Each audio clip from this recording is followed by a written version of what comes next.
Darko Zec, še nekaj malega vas loči do tekme s Koprom. Verjetno ste že vsi skupaj zelo nestrpni.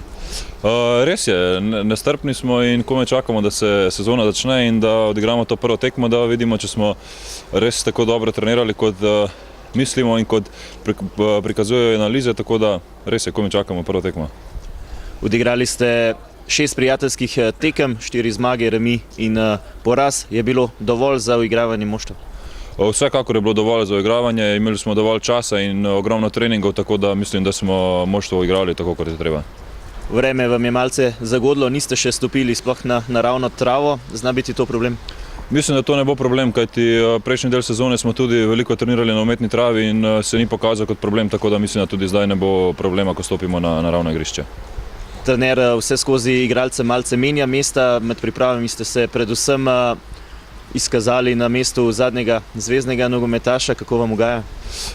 Vsekakor mi ugaja. Vsako igralno mesto na novo, ki ga zaigraš, je na začetku nekoliko težje, vendar ko se privadiš, je vsekakor dobro in lahko rečem, da se odlično počutim v osrednji liniji.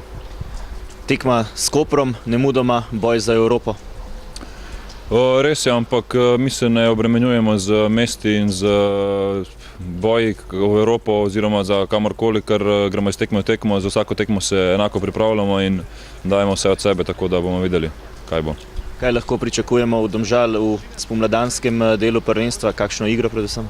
Pričakujemo lahko tako kot prejšnji del sezone, mogoče na nivoju više, agresivno in več kombinatorike in seveda kakor vsako tekmo nepopustljivi do zadnje minute.